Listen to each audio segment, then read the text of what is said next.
아멘. 오늘 하나님께서 우리에게 주신 말씀을 읽겠습니다. 마가복음 5장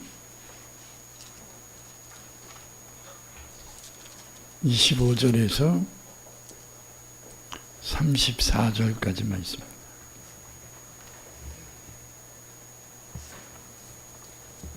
마가복음 5장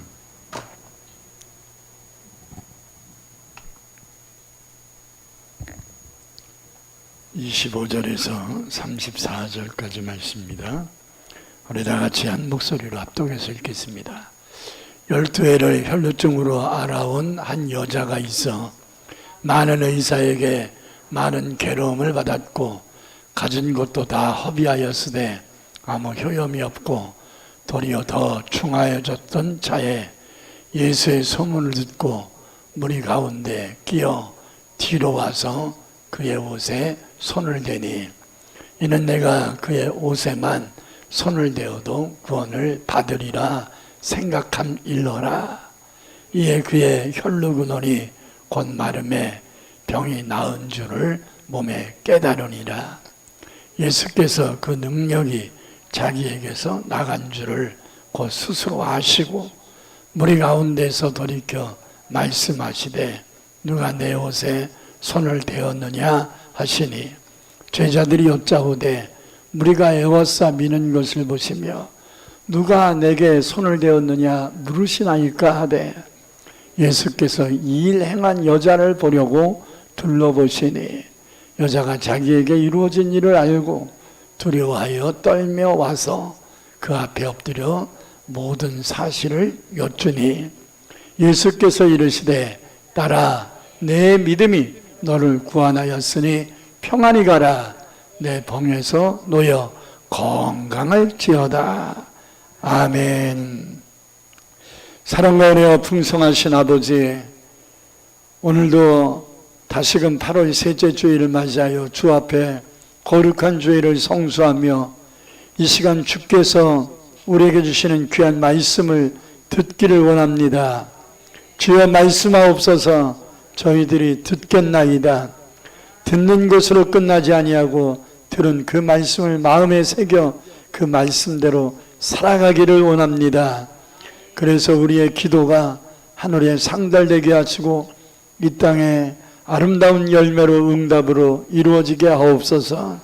오늘도 주신 말씀에 기름 부어주시고 생명력을 더하시고 그 말씀이 우리를 이끌어가게 하옵소서. 예수님의 이름으로 간절히 기도드립니다. 아멘. 우리가 지난 주 수요일부터 토요일까지 실현 부흥성회를 했습니다. 이번 성회는 느낌이 한 주 내내 한 느낌이에요. 더군다나 목요일 날은 우리 교회에서 또 노회를 개최를 했고 하다 보니까 중간에 쉴 잠도 별로 없었던 것 같고 그래서 한 주 내내 않고 그런데다가 또 어저께 저녁에 끝났는데 오늘 또 주일이니까 아직도 안 끝난 것 같습니다. 그리고 내일 모레 또 가평 가야 되잖아요. 그러다 보면 8월달 다 갈 것 같습니다. 이번 실현 부흥회의 주제는 나도 기도 응답을 받을 수 있다 였습니다. 많은 분들이 좀 궁금해 하시는 것 같아. 이번 부흥회를 돈도 없는데 목사님 그냥 혼자 하시지 왜 목사님들 4분이나 불러다가 그냥 하시지도 않고 다 사례를 드릴 것인데 드려야죠. 당연히 초청을 했는데 먼 돈으로 또 저렇게 하시나. 근데 하나님의 일은 하나님이 책임지십니다. 다 우리가 초청을 했으면 그에 합당한 또 사례를 다 드리고 또 우리가 그 곳간에서 인심 난다고 또 먹을 거는 또 열심히 또 먹어야 되지 않겠습니까? 부족함이 없이 드신 줄 믿습니다. 할렐루야. 그럼에도 불구하고 하나님 넘치는 은혜를 주셨고, 토요일 날 잘 모일 건가 이런 생각이 들었는데 도리어 토요일이 제일 많이 모였던 것 같습니다. 금요일 날 저녁 예배를 마치고 가면서 우리 채민이가 내일 마지막 날이니까 할머니 나도 새벽에 예배 갈래요. 그러니까 충격받은 사람이 한 명 있었어요. 신신여 집사님이 그 얘기를 듣고 어머,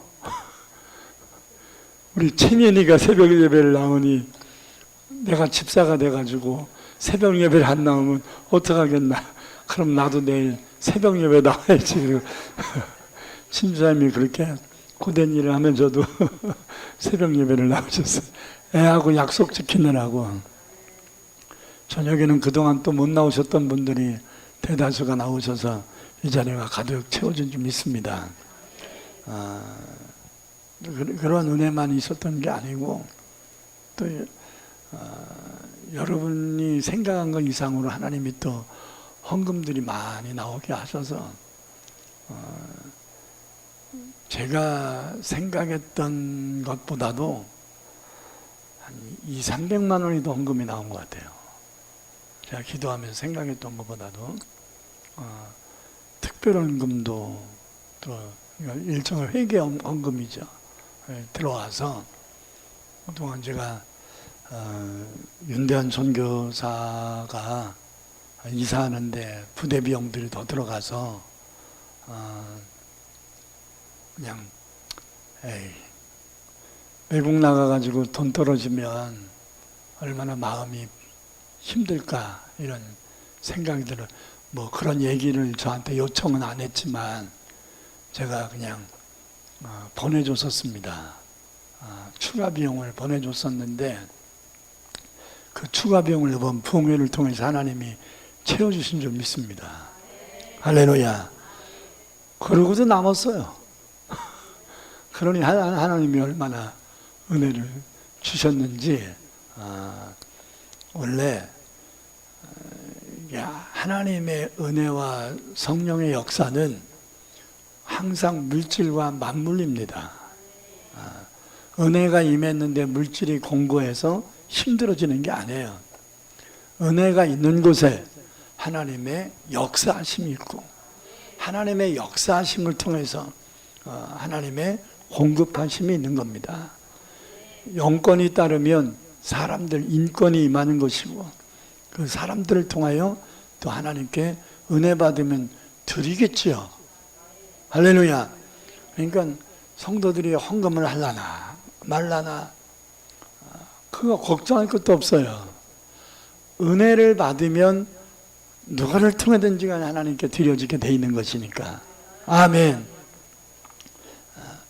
여러분들이 물질이 없으면 외부에서 오는 사람들이 또 드리니까 그렇게 뭐 그냥 애걸복걸할 것도 없고 하나님이 다 아구를 다 맞추십니다. 그러나 중요한 것은 들러리로 한두 번 왔던 분들이 은혜 받고 헌신하는 것보다 우리 교회에 속한 성도들이 은혜 받고 헌신하고 축복의 문이 활짝 열리는 것이 더 좋지 않겠습니까? 할렐루야.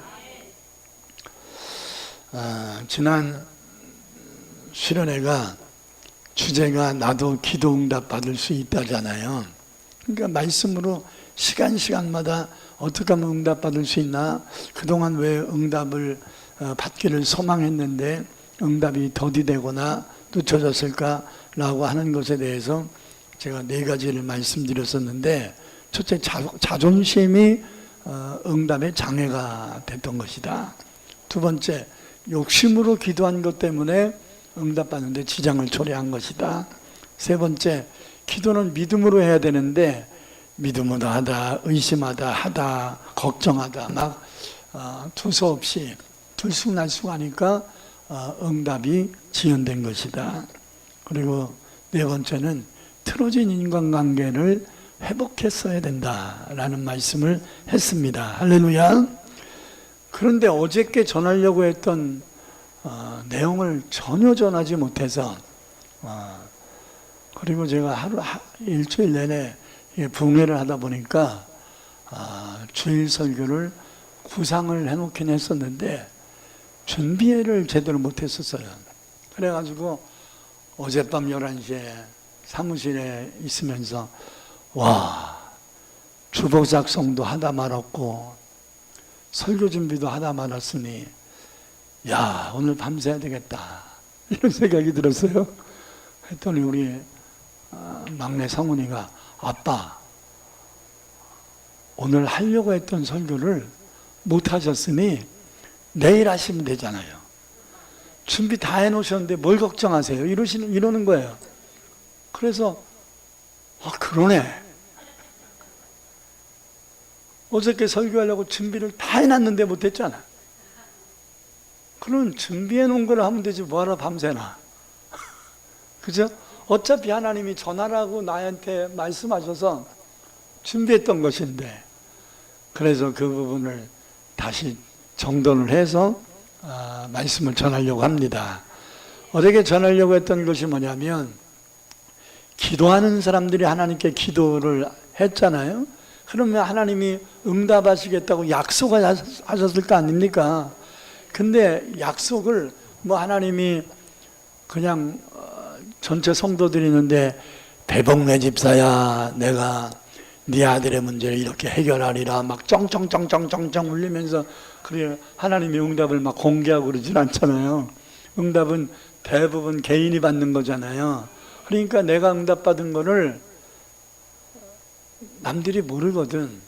그러니까 나 응답받았다고 얘기를 하는데 얘기하는 말 가지고 되는 게 아니라 응답받았다는 것이 현실 속에 입증이 돼야 된다 이거야.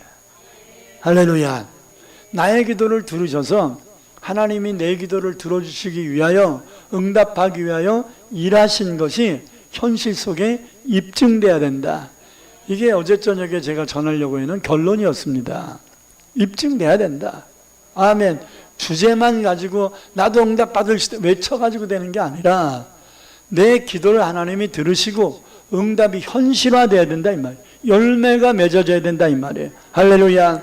기도로 심었다면 그 기도로 거두는 열매를 우리가 반드시 거둘 수 있도록 하나님이 역사하시고 그것을 예수 안 믿는 사람들까지도 입증이 될 수 있는, 저분이 이번 부흥성회를 가서 기도한다고 하더니 열렸구나. 할렐루야. 여러분들이 그냥 입으로만 여보 나 열린 것 같아. 그래? 잘 됐네. 이럴 거 아니에요? 근데 안 열려. 그러면 열린 것 같아. 응답받은 것 같아. 이렇게 말한 게 수치가 되는 거예요. 그게 짐이 되는 거예요. 그러면 우리는 또 하나님이 응답 안 하실 줄 알았으면 괜히 응답받았다고 얘기했네. 그리고 또 간증한 걸 또 후회할 거 아니에요? 그러면 영적으로 빈곤의 악순환을 거듭하는 것입니다. 그러므로 우리가 기도한 것은, 우리가 응답받은 것은 반드시 현실 속에 입증돼야 된다. 이것이 진짜 하나님이 내 기도를 들어주셨는가에 대하여 객관적 입증을 해야 합니다. 우리가 먼저 이사야서 55장 6절에 11절을 아주 차근차근 읽어보겠습니다. 죄송하지만 좀 따뜻한 물 좀 주세요. 찬물을 먹었더니 목이 잠기는 것 같아요. 미안합니다.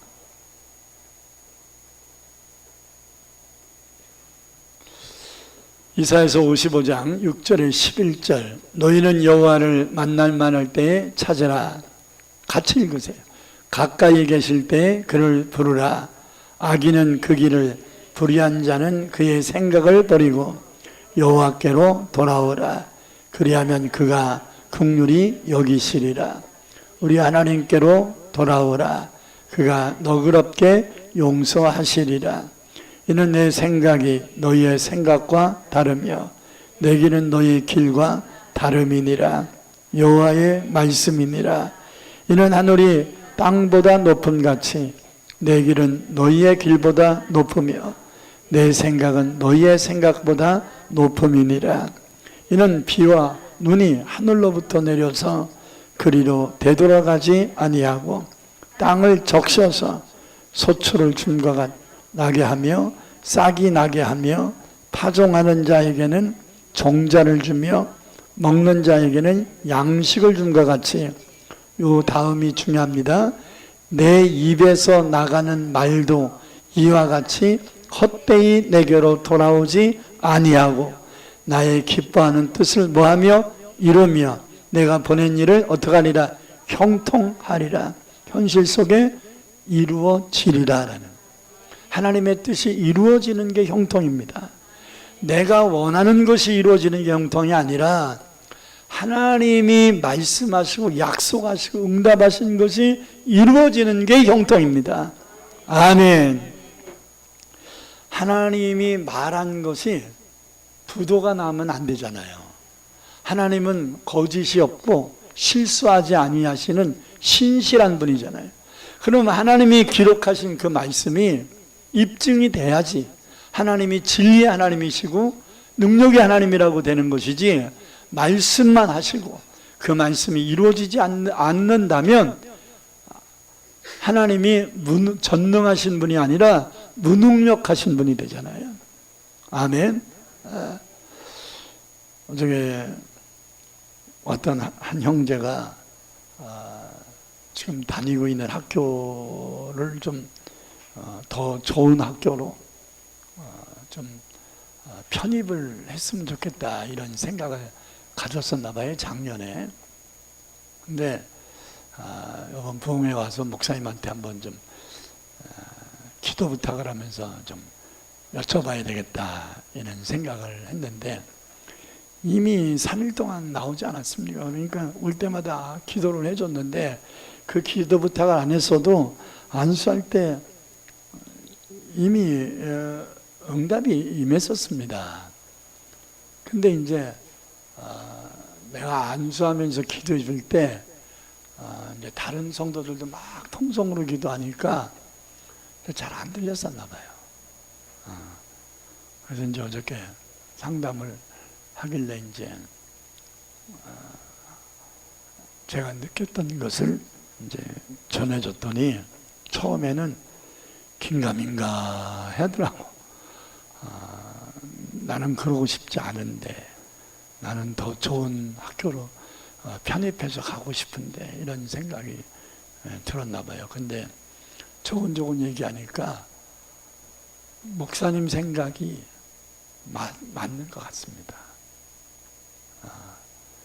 저도 그런 생각을 하면서도 이렇게 되면 안 될까 이런 생각을 했던 것입니다. 이렇게 얘기를 하더라고요. 그러니까 미련을 안 버린 거지, 이미 작년에 이것 때문에 고민을 하다가 교통정리를 이미 자기가 했어. 이미 교통정리를 자기가 했고, 그리고 편입시험을 봐봤는데 떨어졌어. 그러니까 이미 마음을 비우고 그래도 생각했던 거니까 한번 시험 봐보자 했는데 떨어졌어. 그럼 결론 난 거죠. 결론 난 거잖아요. 떨어졌다는 게 중요한 게 아니라 이미 마음을 비운 것이 확정된 거 아닌가요? 근데 그래도 혹시나 해서 목사님한테 물어보자, 사모님한테 기도 좀 받아보자. 제가 기도하면 녹음하는 사람이 하나도 없더라고. 근데 우리 아내가 기도하면 꼭 녹음을 합디다.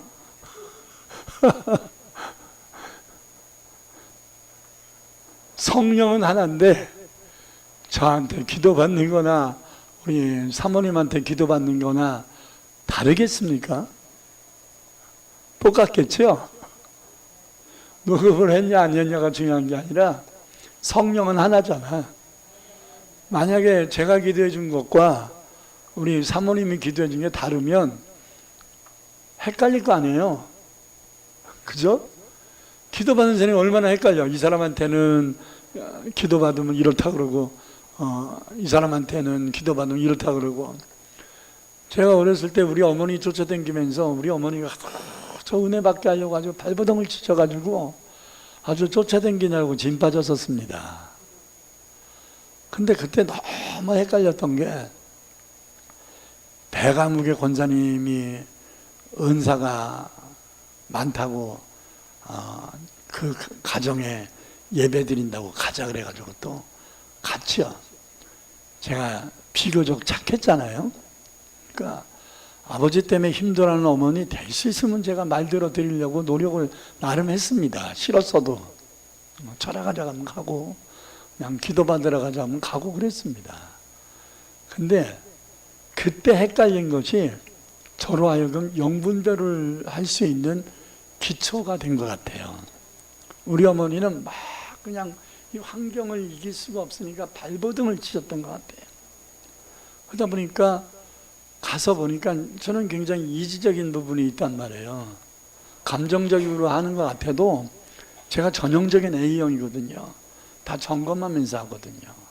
그냥 술렁술렁 하는 것 같아도 제가 비교적 꼼꼼한 편입니다. 근데도 술렁술렁 하는 것이 내 성격 가지고 목회를 하고 영혼들을 다뤄가지고는 안 된다. 하나님이 이끌어가는 성령의 흐름으로 가야 된다라는 것이 제 목회에 굳어졌기 때문에 이제 여러분 보기에는 약간 조직적이지 못하고 체계적이지 못한 부분이 보여질 수도 있어요. 제가 성격상 굉장히 계획하고 꼼꼼하게 점검하고 막 이런 성격이었는데 그것보다는 성령이 이끌어 가시는 그 흐름을 타는 것이 좋다. 꽃도 제가 시들어도 그냥 냅두잖아요. 감동 오는 사람들 하라고. 옛날에는 꽃이 시들면 내가 먼저 기도부터 해. 하나님, 꽃이 시들어가나이다. 어쩌면 좋습니까? 누구를 통해서 역사하실 겁니까? 하여튼 별로 사소한 것까지 다 하나님 앞에 다 기도해가지고 응답받아서 그 일이 이루어졌거든. 근데 그럴 필요가 없어. 감동 오는 사람이 하면 되는 거잖아.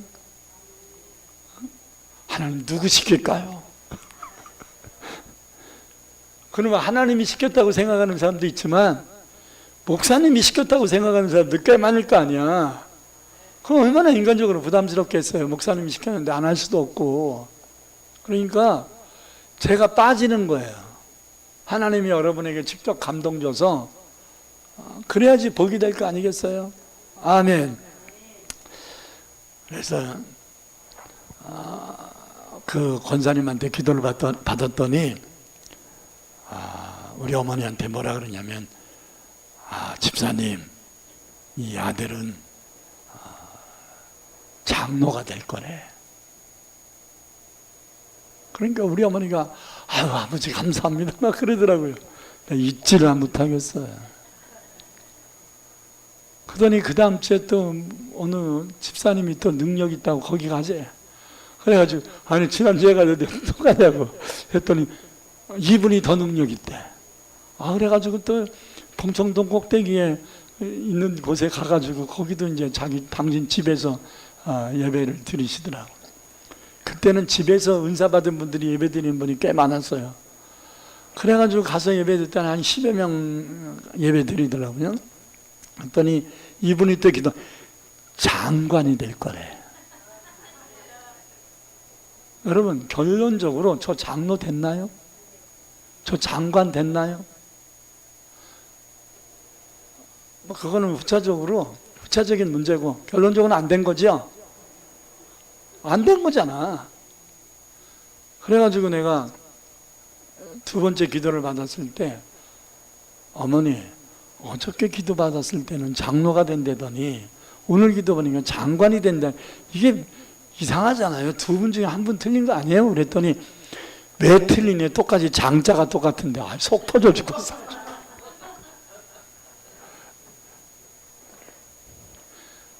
우리 어머니가 엮어도 야 교회에서는 장로 되고 나라를 위해서는 장관이 되면 되지 않냐? 이러면은 내가 이해를 하잖아. 에?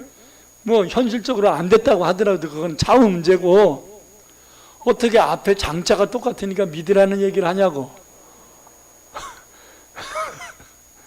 그러니까 사춘기인 제가 우리 어머니 말은 듣는데 도대체 내가 우리 어머니 말을 듣는 게 옳은 건가라는 헷갈림이 굉장히 많았었습니다. 그래서 목사가 된 후에도 저를 어떻게든지 기도원 같은 데 들어가서 은혜 좀 더 받고 능력 받게 해주려고 아주 발버둥을 치세요. 내가 어머니가 나를 사랑하고 제가 잘 되기를 바라는 그 마음을 받는 것이지 그것이 옳다라고 생각을 별로 안 합니다. 근데 어떤 때는 기도원을 데려다 달래. 차가 있으니까. 그래서 늦으셔서 그런가 보다. 예, 그러고서 이제 가만히 생각해 보니까 그 기도원으로 나를 데려가실 생각인 것 같아. 그래서 나도 작전을 세웠죠. 우리 어머니도 작전을 세웠으니까 나도 작전을 세웠지. 여름이니까 반바지를 입고 양말을 벗고 스레빠를 신었어. 그러고 운전하는 거예요. 그래서 기왕 왔으니 목사님 들어가서 기도나 받자고 이렇게 얘기하면 이 목사가 스레빠 신고 어디를 가냐고 내가 그러려고 그랬어요. 근데 또 어머니가 그렇게 사정을 하니까 또 안 갈 수가 없네. 나는 그렇게 작전을 세우고 갔는데도. 그래서 여러분들도 아는 천문기도원 황선희 원장님을 만나서 제 목회사역에 굉장한 전환을 얻게 되었습니다. 나는 돌아가신 우리 황선희 원장님을 잊지를 못합니다. 그러니까 결국에는 과정 속에서는 막 이렇게 들쑥날쑥했어도 결국은 우리 어머니가 제가 은사 받기를 원하고 목회를 잘하기를 원하고 영혼 살리기를 원하셨던 그 중심이 이루어지고 있다고 생각을 합니다. 할렐루야. 어쨌든 우리가 기도한 것은 과정 속에 여러 가지 어려운 문제와 원치 않는 일들이 발생한다 할지라도 결과는, 열매는 하나님이 일하셨다는 것에 입증이 돼야 돼요. 아멘. 기도를 수십 년 했어도 그것이 입증되지 않으면 여러분의 신앙은 다시 한번 돌아봐야 됩니다. 할렐루야. 그렇기 때문에 내 입에서 나간 말도 이와 같이 헛되이 되돌아오지 아니하고 나의 기뻐한 뜻을 이루어 내가 보낸 일을 이루리라, 형통하리라. 할렐루야. 창세기 37장을 보니까 하나님이 요셉에게 2번을 연거푸 꿈을 주셨잖아요. 이게 성경을 연구해 보니까 이 꿈은 요셉에게 하나님이 미래에 이루어질 일이지 당장 코앞에 이루어질 일이 아니거든요. 아멘. 그럼 언제 이루어졌냐? 이거는 창세기 37장에 꿈을 꾼 것이 창세기 45장에 입증이 된 겁니다. 아멘. 사무엘상 16장에서 다윗이 선지자 사무엘이 몰래 와가지고 기름을 부으면서 이 다윗이 차기 왕이 될 것이다 라고 예언을 합니다. 근데 지금 된다는 게 아니잖아요. 미래에 된다는 얘기지. 그러면 지나봐야 한다 이렇게 생각하면 안 되죠. 하나님의 약속은 때가 되면 반드시 이루어집니다. 할렐루야. 그래서 여러분 16장의 부음을 받으니까 이제 17세밖에 안 됐던 다윗이 갑자기 왕이 되면 안 되잖아요. 못하잖아요. 그러니까 하나님이 단계 이제 왕이 될 수 있는 그룹으로 만들어 가시는 거죠. 그래서 16장 후반에 사울왕이 악신 들려 귀신 들려서 힘들어할 때 다윗이 수금찬을 찬송하니까 악신이 떠나잖아. 그 다음 17장에 보니까 블레셋의 골리앗이 쳐들어와 가지고서 이스라엘 백성들이 바위로 굴로 다 숨어 있을 때 다윗이 돌멩이 하나로 골리앗을 쳐 죽여서 그 패할 수밖에 없었던 전쟁을 승리로 이끌잖아요. 그러니까 17세밖에 되지 않은 애가 소년이 기름 부음 받았다고 왕이 되냐고요. 하나님이 이렇게 함께 하심을 입증시켜 주니까 17세밖에 안 됐던 소년이 천부장이 되잖아. 당장 왕은 안 돼도. 할렐루야. 장군이 됐단 말이에요. 장군이. 아멘. 벌써 입지적인 인물로 성장이 되는 거 아닙니까? 그런 다음에 다윗이 임금이 되게 됐던 겁니다. 다 하나님이 이루시는 거예요. 열왕기상 3장을 보면 이스라엘 왕이 된 다윗의 아들 솔로몬이 1000번제를 드리면서 지쳐서 기본 예배당에서 잠이 들었는데, 그냥 교회에서 기도하다가 잠이 든 거지요. 그랬더니 꿈속에서 하나님이 나타나서 솔로몬아, 내가 너에게 무엇 해주길 원하느냐 하면서 물어보십니다. 그러니까 하나님 나에게 지혜로운 마음을 주사, 분별할 수 있는 마음을 주사. 지혜는 분별이에요. 어떤 사람이 지혜로운 거예요? 처세를 잘해야 돼. 분별을 잘해야 돼. 그런 사람이 지혜로운 거예요. 이게 옳은 건지 그런 건지 분별해야 돼. 이게 마귀 역사인지 하나님의 역사인지 분별해야 돼. 분별력이 없이 어떻게 지혜롭다고 말할 수 있겠어요? 처신이 잘 돼야 돼. 그래서 분별할 수 있는 지혜, 나라를 잘 다스릴 수 있는 지혜, 사명을 구한 거지요. 왕이 나라 잘 다스리고 백성들을 잘 분별해서 재판해 주고자 원하는 것은 그냥 막연한 그냥 지혜가 아니에요. 사명을 감당할 수 있는 지혜를 달라는 기도였던 겁니다.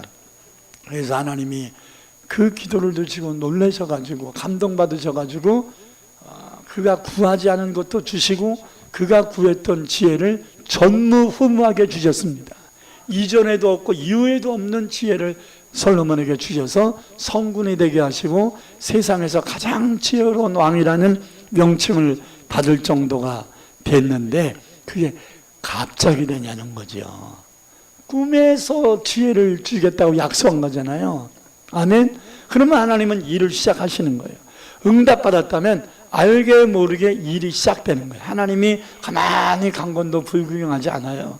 당신이 말씀하였다면 그 말씀을 책임져 가신다고. 아멘. 그래서 여러분 열왕기상 3장에 응답받은 솔로몬이 응답받았으니까 그렇게 되겠지 하고서 막연하게 있지 않아요. 당장 재판이 벌어지잖아요. 창기 둘이 잠자다가 비슷한 시기에 아들들을 낳나 보지. 둘이 한 여자가 잠결에 애를 깔아먹여 죽였어. 잠결에. 그런 엄마 되지 마세요. 그러고서 아니 지 자식 죽인 것도 모자라서 남의 자식을 뺏어서 지 아들이라고 거짓말을 하는 거야. 근데 창기의 자녀들이니까 드러내고 이거를 키우지를 못했나 봐요. 어린 애 낳은 거를. 그러니까 좀 주변 사람들이 좀 애기들을 봤으면 얘가 이 사람 애기라고 했을 텐데 그렇게 얘기해 주는 사람들이 없는 거야. 그리고 자기 아들 죽은 그 여자가 남의 아들을 자기 아들이라고 계속 막 주장을 하니까 성질이 있는 사람일 거 아니에요. 그러니까 괜히 옆에서 네 아들 아니고 저 여자 아들이잖아 이렇게 얘기했다가 또 괜히 해코지 당할까 봐 또 말을 못했나 봐. 상황이. 그래서 재판을 거쳐가지고 어디까지 올려면 솔로몬 왕까지 왕에게 재판받는 상황까지 간 거야. 했더니 솔로몬이 간단하게 해요. 칼 갖고 와라. 저 살아있는 아이를 반 잘라서 나눠줘라. 이런 개떡 같은 재판이 어디 있습니까? 아이 죽이라는 얘기잖아요. 칼로 아이를 반 잘라서 주라면. 거기에는 이거 유치원생도 아니고 어떻게 왕이 이런 재판을 하나 이렇게 얘기할지 모르지만 솔로몬이 그 재판하면서 뭘 생각한 거예요? 모성 본능을 생각한 거예요. 굉장히 고차원적인 생각을 한 거죠. 반 잘라줘라. 이게 아이고 그런 재판은 나도 하겠네 이렇게 생각할 게 아니에요. 진짜 잘라주려고 하신 게 그렇게 얘기한 게 아니지요. 그랬을 때 진짜 엄마는 자기 아들을 남에게 주는 한이 있더라도 아들 죽는 걸 원해요, 안 해요? 그렇죠? 입양을 시키더라도 아들 죽는 걸 원치 않겠죠. 그걸 본 거예요. 그러니까 바둑으로 치면 그냥 너 여기 놨어? 그러면 나 여기 넣어. 이게 하수야. 실력 없는 자야. 너 여기 놨어? 그러면 내가 여기 놓으면 요 사람이 요거 놓겠네. 그러면 이렇게 하고 이렇게 하고 해가지고 5수, 6수, 10수까지 보는 게 고수라고. 그러니까 솔로몬은 이미 이 재판을 할 때 저들의 심리까지 다 파악을 하고서 하나님의 지혜를 얻어서 그래서 재판을 해준 거예요. 그러니까 아니나 달라요. 진짜 엄마가 왕이시여 내가 잘못했나이다. 이 아이가 내 아이가 아닙니다. 저 여인에게 주소서. 왜? 아들 살리고 싶은 거잖아. 아들 살리고 싶은 거잖아. 그러니까 됐다. 저 아이를 다른 여자에게 주라고 한 저 여자가 친모다. 아멘. 성경을 보니까 이 재판한 것 때문에 주변에 있는 많은 사람들이 왕에게 하나님의 지혜가 임하였나이다 인정을 하기 시작하고, 아멘. 8장을 보니까 시바 여왕까지 찾아와가지고, 시바가 지금은 이제 에티오피아예요. 시바 여왕까지 찾아와가지고 많은 예물을 들어가면서 솔로몬의 지혜로운 그 말을 듣고 싶어가지고 물질까지 싸질머지고 와가지고 솔로몬을 만나려고 했던 거예요. 할렐루야. 여러분, 꿈속에서 받은 거잖아. 꿈속에서 받은 건데 누가 말씀하신 거? 하나님이 말씀하신. 하나님은 빈말 하신다 안 하신다? 하나님은 당신이 하신 말 책임진다 안 진다? 책임지죠. 늘 드리는 말씀이지만 사무엘서 3장 19절에 하나님이 사무엘에게 함께 하사 그 입의 말이 땅에 떨어지지 않게 하셔. 책임지셨다. 뭐가 능력입니까? 목사님이 목사님 능력 있으셔 이런 게 뭐가 능력이에요? 강단에 선포된 말씀이 성취되는 게 능력이에요. 제가 능력 있어서 성취하는 게 아니라 제가 하나님 말씀을 전한 것을 하나님이 책임져 주시는, 이게 능력인 거예요. 일은 하나님이 하시고 능력 많다는 건 제가 들을 수 있는 거죠. 할렐루야. 기도는 여러분이 하지만 응답은 누가 하시는 거예요? 하나님이야. 근데 그 열매를 누가 얻어? 기도한 사람이 얻는 거죠. 일은 누가? 하나님이 하시고. 할렐루야. 이게 성경의 원리라 이 말이에요. 열왕기하 2장을 보니까 엘리야가 하나님께 부름을 받을 때 길갈에서 여리고에서 뭐 요단강을 건너고 막 그러잖아요. 근데 계속 쫓아다닌 사람이 있어. 누구예요? 엘리사예요. 그래서 아니 여기에 머물라. 내가 하나님께 부름 받기 위해서 가야 된다 했는데도 또 쫓아와.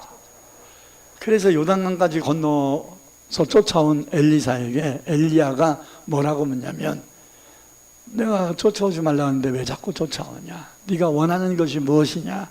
그랬더니 엘리사가 하나님이 당신에게 주신 능력에 갑절을 얻기를 원하나이다. 무리한 요구를 한 겁니다. 당시에 전무후무한 능력자가 엘리야잖아요. 어떻게 보면 엘리사가 욕심으로 기도한 것 같습니다. 아니 최고의 선지자인 엘리야보다 갑절의 능력을 달라고? 그러면 엘리야보다 더 잘 나가겠다는 거 아니야? 이렇게 생각할 수 있지요. 여러분, 이게 욕심이에요, 믿음이에요?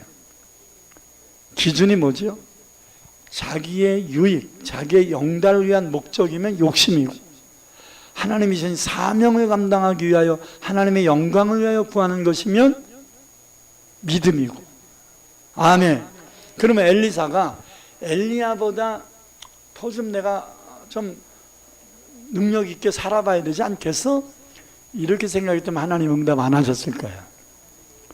엘리야 때보다 엘리사 때가 더 어려움이 많을 것이기 때문에 갑절의 능력을 구했던 것입니다. 제가 성경을 연구해 보니까 실제적으로 엘리야 때는 환난도 엘리사 때가 엘리야 때보다 환난도 갑절이고요, 능력도 갑절이에요. 그러니까 엘리야 때는 하나님의 역사가, 기적이 7번 일어났어요. 확인 안 해봐도 됩니다. 제가 교수잖아요. 그러니까 다 확인해서 신학생들을 가르치는 거니까 여러분들은 확인을 굳이 하지 않아도 믿으세요. 엘리야 때에 일어난 기적은 7번이에요. 근데 엘리사 때에 일어난 기적은 갑절이니까 몇 번이겠어요? 14번이 나옵니다. 환난도 마찬가지입니다. 엘리야 때 환난은 흉년이 3년 6개월입니다. 근데 열왕기하 8장 1절에 보니까 엘리사 때는 흉년이 7년입니다. 자, 엘리사가 왜 엘리야의 능력보다 갑절을 원했는가? 엘리야가 하나님께 부름받으면 이 세상이 더 힘들어질 거라고 생각한 거야. 그래서 엘리야에게 주셨던 능력에 갑절을 받아야 저 무지몽매한 영혼들을 바로 세울 수 있지 않겠는가? 아멘. 그러니까 여러분, 성경을 비교하는 것이 성경 해석의 굉장히 중요한 관건 중에 하나인데, 여러분, 엘리야가 7번의 기적을 일으키면서 회개한 사람이 있나요? 없어요. 아합이 제대로 된 회개를 했나요? 돌이켰나요? 지 살기 위해서 그냥 금식 한번 한 적은 있어도 진정한 회개한 적이 없어요. 지 부인이 꼬드기니까 나봇의 포도원도 뺏어버리고 막 이러잖아요. 나봇의 포도원을 뺏은 시간이 엘리야가 불 내리고 비 내려준 이 체험을 한 이전이에요? 이후예요? 안 읽어봐서 몰라요? 이후예요, 이후. 그러니까 비가 내리고 불이 내리는 이 기적을 체험한 후에도 아합은 바뀌지가 않아. 바알신을 섬기던 사람 450명을 엘리야가 죽였잖아. 근데 여전히 이스라엘 백성들은 바알신을 섬겨. 그러니 엘리사의 입장이 어떻겠어요? 저렇게 하나님이 역사하시는 능력이 엘리야에게 나타났는데도 저들이 저렇게 끔찍을 안 하니 엘리야 선생님이 받은 능력 가지고는 이 강팍한 영혼들을 이끌어갈 수 없겠다고 판단한 거죠. 자, 왜 욕심으로 갑절 주세요라고 한 게 아니라 사명을 감당하기 위해 갑절을 하려고 한 거예요. 그러면 하나님이 주시겠어요? 안 주시겠어요? 당연히 주시지요. 그래서 엘리야가 내가 하나님께 부름받을 때 내게서 남은 것을 취한 것이 있다면 네 소원이 이루어지리라. 그랬더니 불병거 타고 하늘나라 올라가다가 엘리야가 자기의 겉옷, 선지자의 상징인 선지자의 겉옷을 던져주고 가요. 그래서 여러분, 엘리사가 엘리야에게서 떨어진 겉옷을 가지고 요단강을 휘리칩니다. 한번 읽어보겠습니다. 열왕기하 2장 14절 15절 시작. 엘리야의 몸에서 떨어진 그의 겉옷을 가지고 물을 치며 이르되 엘리야의 하나님 여호와는 어디 계시나이까 하고 그도 물을 치매 물이 이리저리 갈라지고 요단강이 갈라졌다 이 말이에요. 갈라지고 엘리사가 건너니라. 맞은편 여리고에 있는 선지자들의 제자들, 엘리야의 제자들이 그를 보며 말하기를 엘리야의 성령이 하시는 역사가 누구에게? 엘리사 위에 머물렀다 하고 가서 그에게로 나아가 땅에 엎드려 그에게 경배했다 이렇게 얘기하잖아요. 객관적 입증을 시킨 거죠. 아무도 안 쫓아갔어. 누구만? 엘리사만 쫓아갔어. 그 엘리야가 네가 원하는 거 이루어질 거다라고 말한 건 누구만 들은 거야? 엘리사만 들은 거야. 그런데 엘리야의 능력이 엘리사에게 임했다라는 것을 요단강 건너편에 있던 선지 생도들이, 신학생들이 그걸 인정하잖아. 아멘. 응답받은 건 말로 되는 게 아니에요. 현실 속에 입증이 돼야 되는 거야. 아멘. 망해놓고 복받았다고 얘기하면 어떻게 해? 이혼하고서 나 행복하다고 얘기하면 어떡할 거냐고. 행복의 기준이 틀어지는 거 아니에요? 그러니까 여러분의 마음의 상처를 달고 살면서 하나님이 내게 평안, 그게 거짓말이야. 아멘. 기도하면서 안 되면 어떡하지? 걱정하면서 그런 말 하지 말란 말이에요. 응답받았으면 입증돼야 돼. 입증되기까지 간증하지 마세요. 입증된 다음에 간증하세요.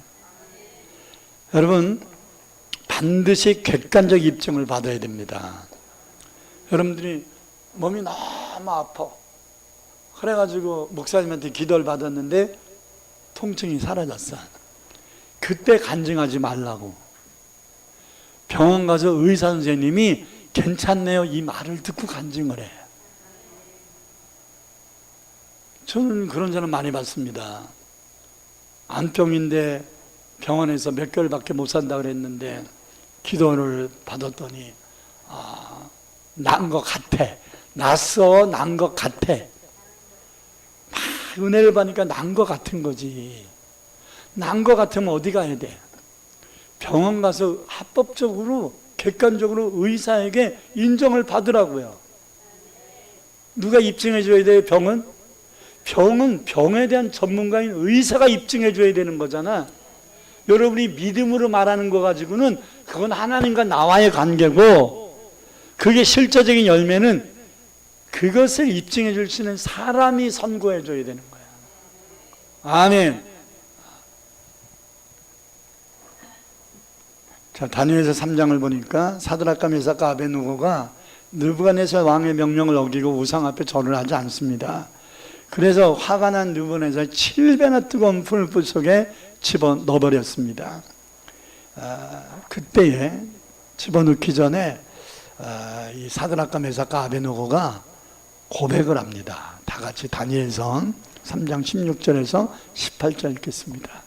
사드락과 메삭과 아벳느고가 왕에게 대답하여 이르되 느부갓네살이여 우리가 이 일에 대하여 왕에게 대답할 필요가 없나이다. 왕이여 우리가 섬기는 하나님이 계시다면 우리를 맹렬히 타는 풀불 가운데서 능히 건져내시겠고 왕의 손에서도 자, 전제 조건이 뭐예요? 하나님이, 우리가 섬기는 하나님이 살아계신다면, 존재하신다면 그 하나님은 이 풀문불 속에서 왕의 손에서 우리를 능히 건져내실 거다.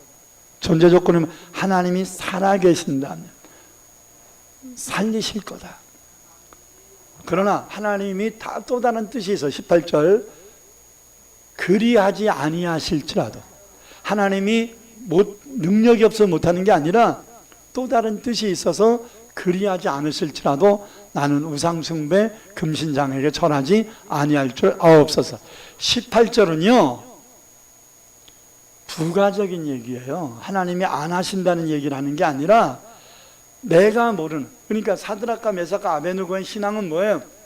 당신이 불 속에 넣어도 하나님을 건지실 겁니다. 이게 믿음이야. 근데 이게 자기들은 이 확신, 이 믿음이 있는데 자기가 하나님의 뜻을 온전히 분별하지 못하고 깨닫지 못해서 하나님이 이 일을 그렇게 안 해주신다 할지라도 나는 우상숭배는 안 하겠다, 죽더라도 안 하겠다 이 얘기잖아요. 할렐루야. 그러면 하나님이 그래? 그리하지 않아도 너 우상숭배 안 할 거야? 그래 그럼 죽어봐, 이런 하나님이냐고. 나 같아도 살려주겠네. 하물며 전능하신 하나님, 사랑 많으신 하나님이 어찌 이런 신앙 고백을 하는 사드락과 메삭과 아벳느고를 풀불에서 죽게 만들 거냐 이 말이에요. 아니잖아요. 자, 다니엘서 3장 21절에서 28절을 보면 풀불이 7배나 뜨거운 풀불이 태운 거는요 결박한 포송줄만 탔어요. 머리카락 하나 안 탔어요.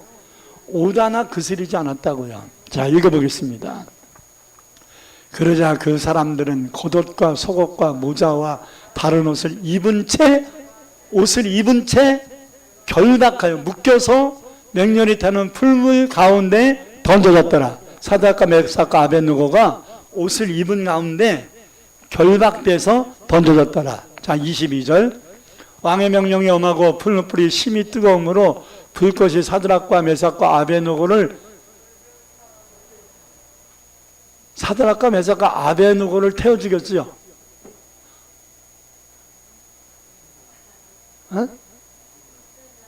사드락과 메삭과 아벳느고를 태워 죽였잖아. 그러니까 졸다가 읽으면 중간을 빼먹어. 사드락과 메삭과 아베느고를 붙들어서 풀무석에 집어넣는 실무 일을 한 사람이 타 죽었어. 응? 사드락과 메삭과 아베느고가 타 죽은 게 아니라. 아멘. 자, 23절. 그러면 이 세 사람 사드락과 메삭과 아베느고는 결박된 채 맹렬히 타는 풀무불 가운데 떨어졌더라. 자, 떨어졌어요. 24절. 이게 이제 중요해요. 그때 느부갓네살 왕이 놀라 급히 일어나서 모사들에게, 신하들에게 물어 이르되 우리가 결박하여 불 가운데 던진 자는 세 사람이 아니었느냐 하니 그들이 왕에게 대답하여 이르되 왕이여 옳소이다 하더라. 왕이 또 말하되 이르되 내가 보니 어떤 사람? 결박돼서 집어넣는데 결박되지 않았어. 뭐가 없어진 거예요? 묶었던 포동줄 결박이 없어진 거죠. 그러니까 이 7배나 뜨거운 맹렬한 불이 사드락과 메삭과 아베느고의 결박을 태운 거예요. 여러분, 환난이 여러분을 힘들게 하는 게 아니에요. 환난이 여러분의 결박을 풀어버릴 겁니다. 그래서 고난당한 것이 내게 유익이라는 고백을 하는 것이고 하나님을 사랑하는 자 그 뜻대로 부르신 이분 자들에게 모든 것이 합력하여 서로 이룬다고 고백할 수 있는 겁니다. 자, 계속 읽어보겠습니다.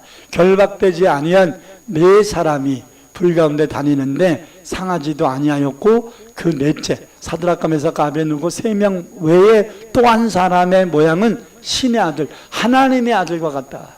자, 그러면 이 뜨거운 7배나 뜨거운 불불 속에 누가 임재한 거예요? 하나님의 아들이신 주님이 영으로 임재해서 이들을 보호하셨잖아. 그리고 뭐만 풀어주신 거야? 결박만 풀어서 태워버리신 거야. 이 하나님이 하시니까 되는 거지 인간이 이걸 어떻게 해? 26절 느부갓네살이 맹렬히 타는 불 악이 가까이 가서 불러 이르되 지극히 높으신 하나님의 종 사드락 메삭 아베느고야 나와서 이리 오라 하매 사드락과 메삭과 아베느고가 불 가운데서 나온지라. 총독과 지사와 행정관과 왕의 모사들이 모여 이 사람들을 본즉 불이 능히 그들의 몸을 해하지 못하였고 머리털도 그스리지 아니하였고 겉옷 빛도 변하지 아니하였고 이게 색깔이 변질도 안 됐다 이 말이에요. 그리고 불탄 냄새조차도 없었대. 퍼펙트한 거죠.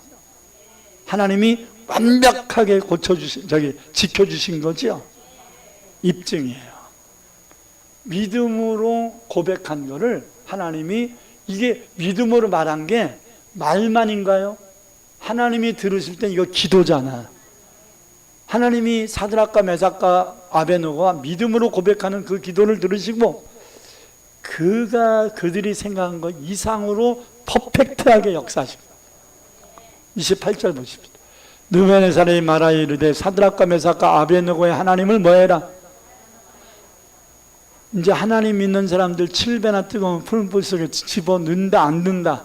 안 넣는다. 도리어 그 하나님을 찬송하라는 거잖아요. 그가 그의 천사를 보내어 자기를 의뢰하고 그들의 몸을 바쳐 왕의 명령을 거역하고 그 하나님 밖에는 다른 신을 섬기지 아니하며 그에게 절하지 아니한 종들을 구원하셨도다. 할렐루야. 자, 다니엘서 6장을 보더라도요, 다니엘이 사자굴 속에 들어가는 위기 속에 있었잖아요. 감사하며 기도하잖아요.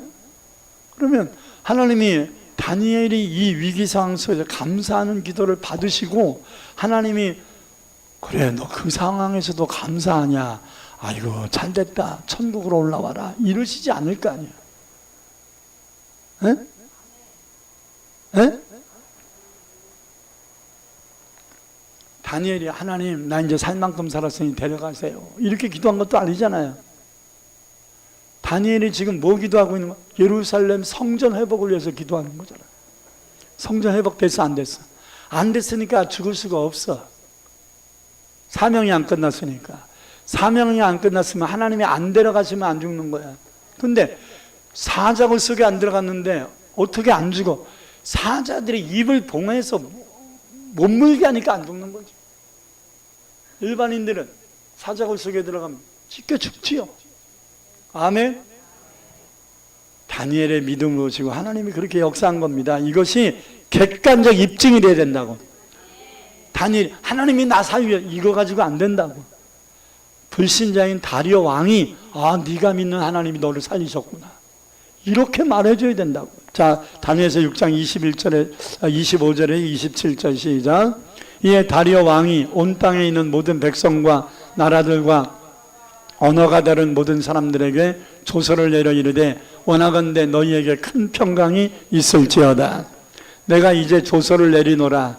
내 나라 관할 아래에 있는 사람들은 다 다니엘의 하나님 앞에 떨며 두려워할지니 그는 살아계시는 하나님이시여 영원히 변하지 아니하실 이시며 그의 나라는 멸망하지 아니할 것이요 그의 권세는 무궁할 것이며 그는 구원도 하시며 건져내시기도 하시며 하늘에서든지 땅에서든지 이적과 기사를 행하시는 이로써 다니엘을 구원하여 사자의 입에서 벗어나게 하셨음이라 하였더라. 아멘. 지금 누가 간증합니까? 다니엘이 간증합니까? 다니엘을 살리시는 그 모습을 본 다리오 왕이 간증합니까? 그렇죠.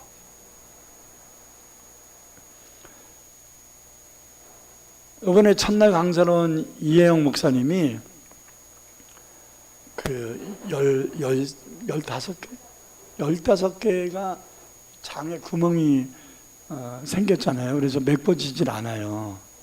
천공이라 그러죠. 메꿔지지가 않아요. 그래서 국가에서 모든 돈을 다 대서 실험용으로 지금 치료를 하고 있는데 치료가 되고 있는 게 아니라 저 의사들이 지금 뭘 연구하냐면 이거를 메꾸는 것을 연구하는 거거든요.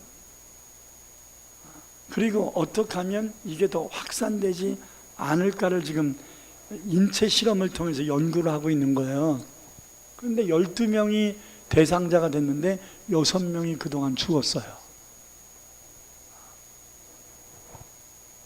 이혜영 목사가 왜 안 죽은지 압니까? 아니, 데려가실 거면 뭐하러 개척하라 그랬겠어요? 그죠? 개척이라도 한번 해보고 죽어라?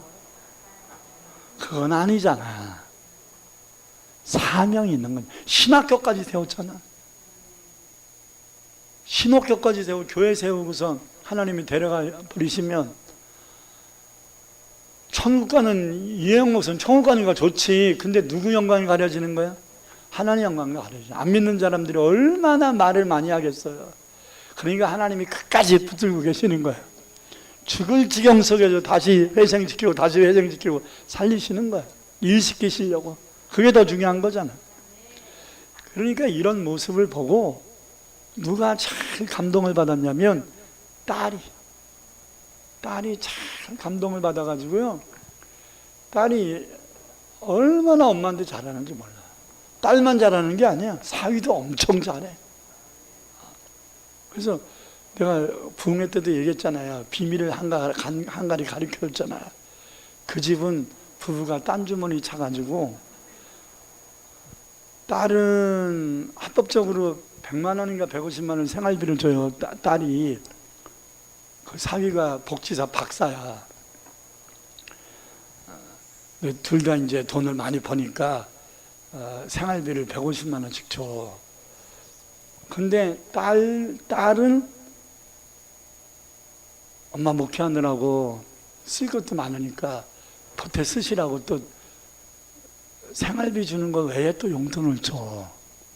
몰래, 남편 몰래. 근데 남편도 어머니 힘드시지요. 그리고 또 부인 몰래 또 줘. 그래서 그 양반은 딸 집에서만 3번을 받아요. 부러워 죽겠어.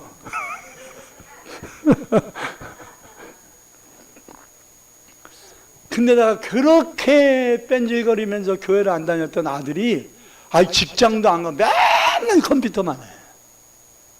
그러더니 개척을 하니까요. 아들이 정신 차리고 취직을 했어요. 지금 과장 됐습니다.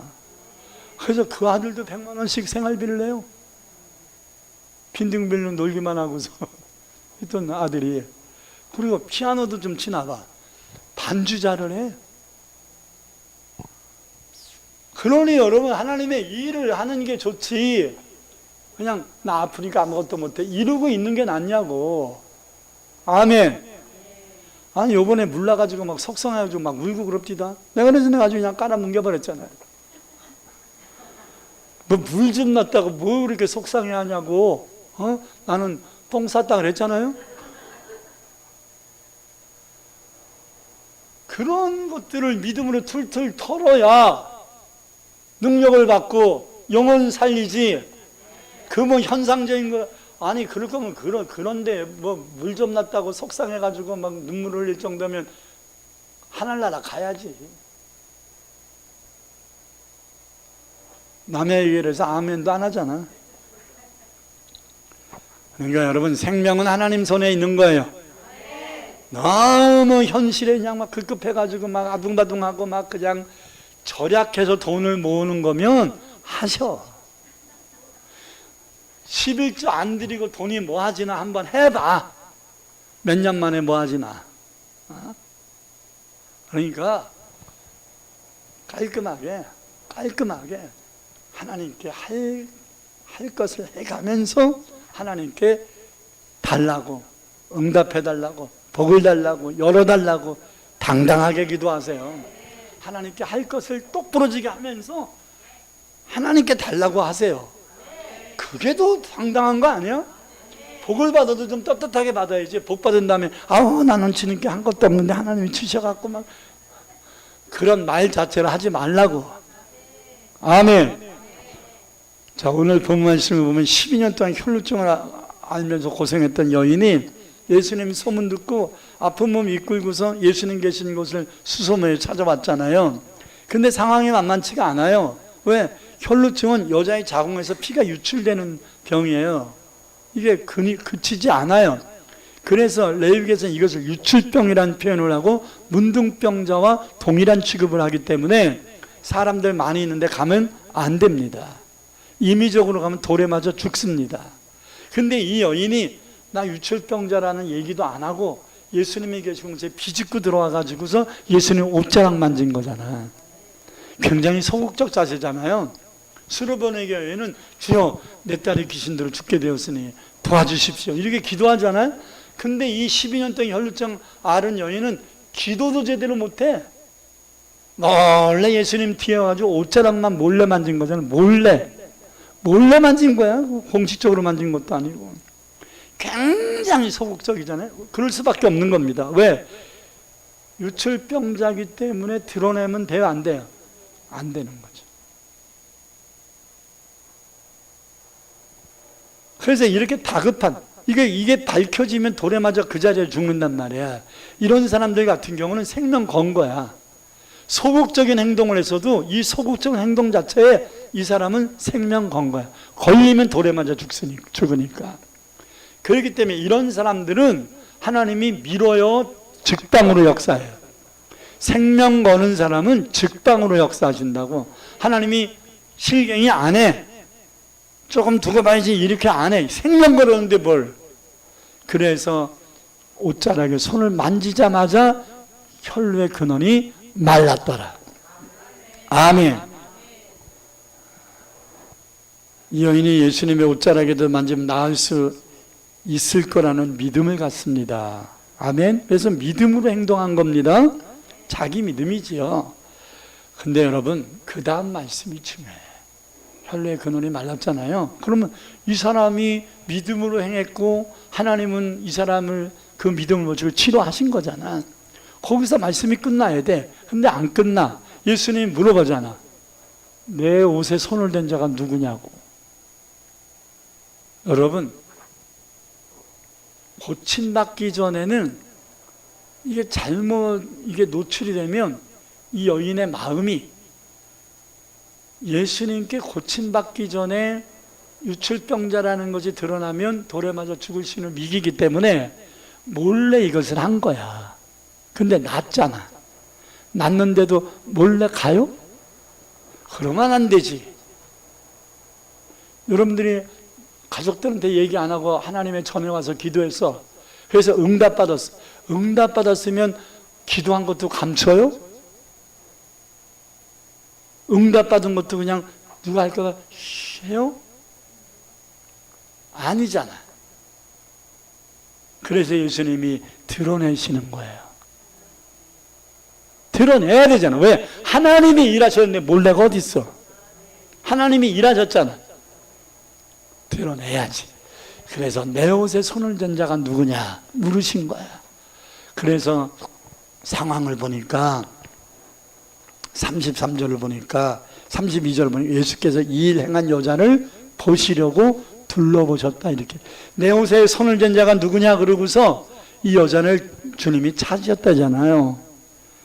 너 왜 하나님의 은혜를 받았는데 가만히 있냐? 드러내야지. 하나님이 하신 일을 입증해야지. 간증해야지. 먹고 땡하지 마세요. 말라 응답받고서 아무한테도 얘기 안 하고 이러면 안 돼요. 오늘 말씀의 핵심은 그거예요. 입증해야 된다. 드러내야 된다. 간증해야만 한다.